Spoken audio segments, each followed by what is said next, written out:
സാങ്കേതിക സർവകലാശാലയിലെ ഭരണസ്തംഭനവും സാമ്പത്തിക പ്രതിസന്ധികളും തുടരും. വൈസ് ചാൻസലർ വിളിച്ച ഫിനാൻസ് കമ്മിറ്റി യോഗം ചേരാനാകാതെ പിരിഞ്ഞു. ഡിജിറ്റൽ സർവകലാശാലയിലെ സ്ഥിരം VC നിയമനത്തിനായി സെർച്ച് കമ്മിറ്റിയിൽ മാറ്റം വരുത്തിയുള്ള കരട് ഓർഡിനൻസ് മന്ത്രിസഭാ യോഗം അംഗീകരിച്ചു.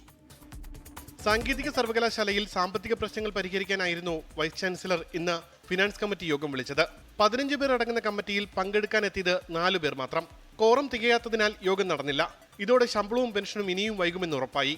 സർവകലാശാല വാഹനങ്ങൾക്ക് ഇന്ധനം വാങ്ങാൻ പോലും പണമില്ല, ഡ്രൈവറില്ല, വാഹനങ്ങളുടെ ഇൻഷുറൻസും പുതുക്കിയിട്ടില്ല.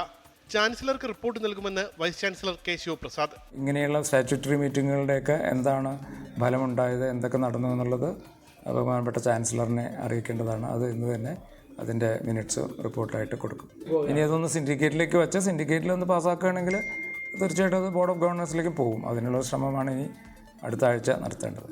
കോഴ്സുകൾ വിജയിച്ച കുട്ടികൾക്ക് സർട്ടിഫിക്കറ്റ് അച്ചടിക്കാൻ പോലും പണം ചെലവഴിക്കാൻ കഴിയാത്ത സ്ഥിതിയാണ് സർവകലാശാലയ്ക്കിപ്പോൾ.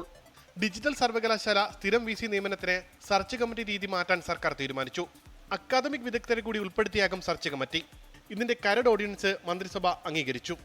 24 തിരുവനന്തപുരം.